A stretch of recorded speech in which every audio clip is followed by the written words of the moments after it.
Can you throw a bit of light on the HR department, how it panned out, how you were managed? Apart from the engagement part, what other factors do you think help you in ensuring good retention rate at this time?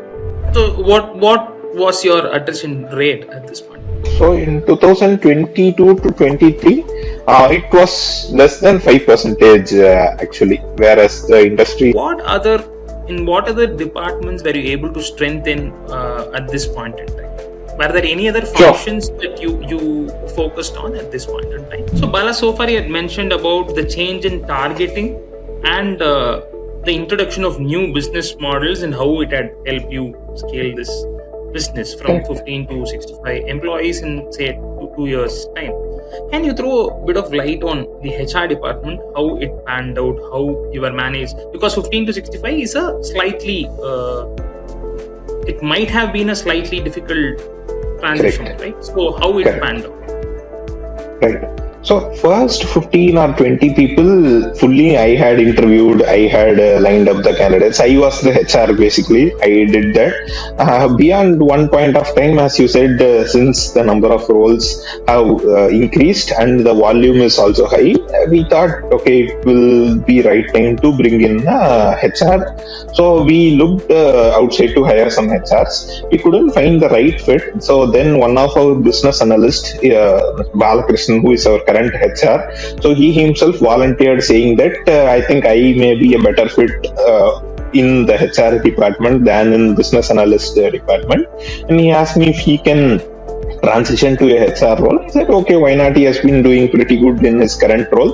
I thought, okay, even in the new role, he'll be doing good, and took a leap of faith in him and created a HR department under him. So he had hired the next, I would say 45-50 people in the company. So creating a dedicated HR team was one of the key decisions which I took like around 2 to 3 years back, which helped our company to grow and also stabilize.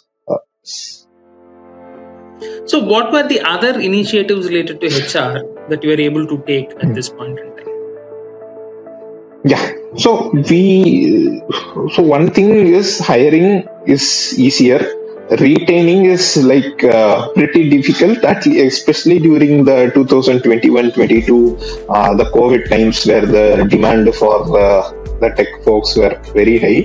So we had to keep on doing some employee engagement programs like skill development program, English enhancement program to enhance their communication skills, regular team outings, and recognitions and rewards. So previously we used to give yearly recognitions, then we made it quarterly.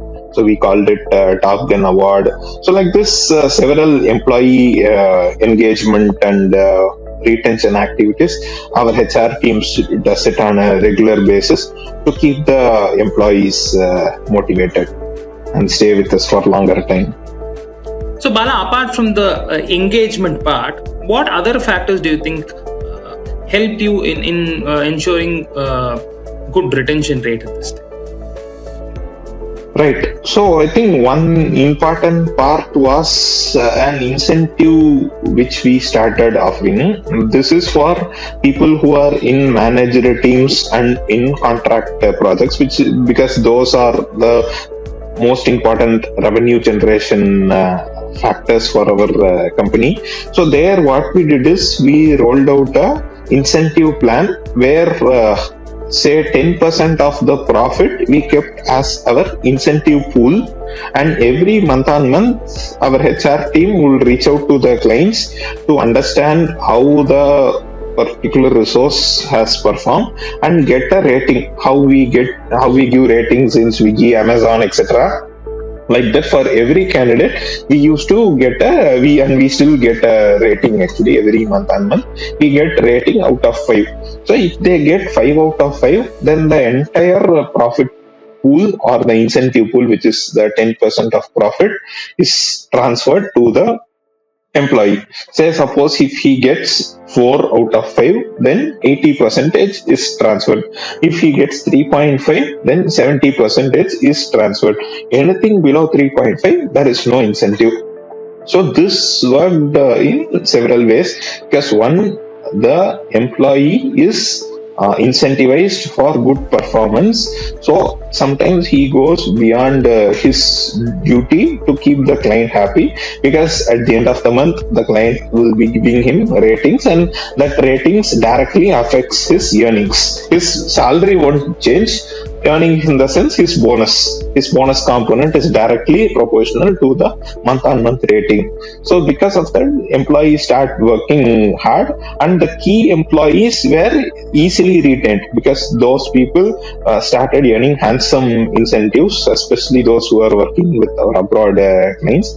Since they started earning good incentives, naturally they started retaining in the company, as the salary plus incentive was quite higher than the market salary they offer. And also, since we give other flexibilities and other ways to add value to the employees, they felt it's a good deal to stay. And because of that, our attrition ratios were also pretty low. So what was your attrition rate at this point? Right. So in 2022 to 23, it was less than 5% actually, whereas the industry standard during the same period was around 15 to 25%. Big companies were all having more than 25% for sure. So we were able to maintain it less than 5%. I think that forms one of the most important pillars that offers you stability, the ability to retain good employees. So correct, true, Palni. It's true. So Bala, so far you have touched about the business engagement models, marketing, HR department. What other departments were you able to strengthen at this point in time? Were there any other functions that you focused on at this point in time? Correct. I'd like to touch upon three functions here. One is training, second is R&D, third is testing or QA. So these are the three things that were not existent in the previous phase. These three things we had created in this phase of journey, and it was very fundamental for us to sustain and grow. The first thing is the training.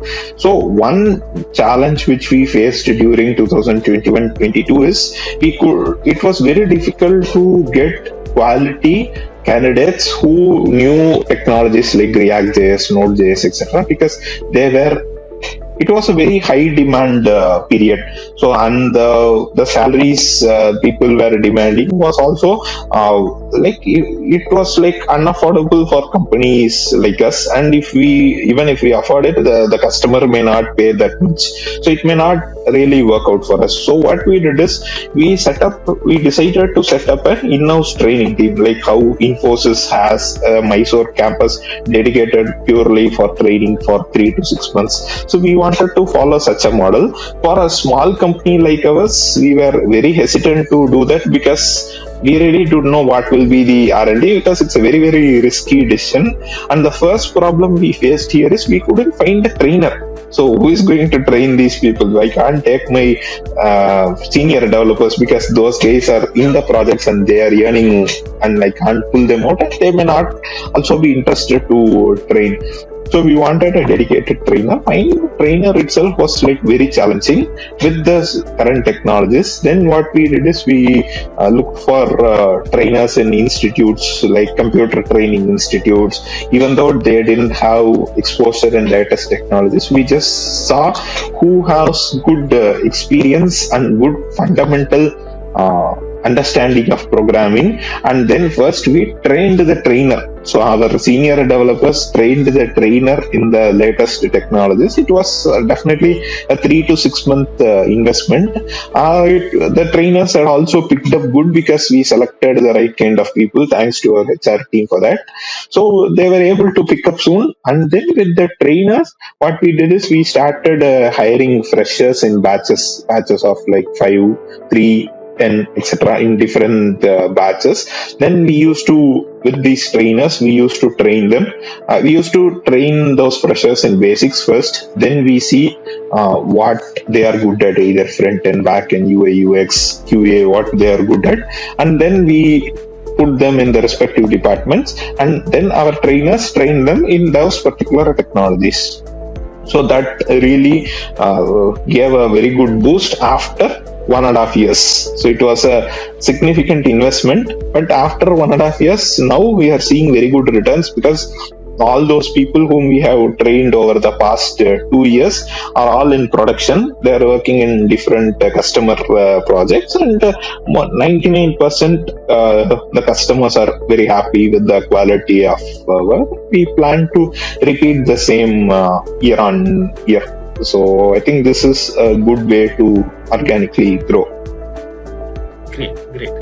So it means that you not only produce great quality code, but you have cracked the code to produce good quality resources by training. True. Thank you. Yes, Paul. Yes. Somehow we were able to do that. So that's the first function, actually, training. The second function, which we started like at least an year back, was R&D. So we also wanted to, because IT industry, new technologies keep coming every now and then. So we also wanted to stay on top of their technology curve. So what we did is we formed an R&D team who will be responsible for learning new technologies which we don't have expertise, or which is in trend in the market. So these kind of technologies, they were tasked at learning, understanding, and taking some. Once they are confident, our sales team will take some small projects in that, and then they do that. And if all goes well, we'll start setting up a team in that particular technology. So because of that, we were able to expand horizontally by covering more and more technologies. That also has helped us. Previously, we didn't have a team in Python Django. We didn't have a team. It was part of our R&D around 6 to 8 months back. So we were able to upskill a Node.js developer into Python Django, and now he's working in a customer project, Japan customers project, for the last 3 to 4 months in Python Django. It's one of success stories of R&D. Similarly, we had a developer in mobile team from React Native. So Flutter, Google's Flutter was another mobile technology which was hot. So since he had a bit of bench time, we, as a part of R&D, we had asked him to learn Flutter. He did learn Flutter, and now currently he is working in 2 projects in Flutter, and the customer also seems happy. So these are some of the success stories which we were able to crack via R&D. So then, is it fair to say that you have cracked a way to add new technologies without much of a risk by having this R&D based? Correct. That's true.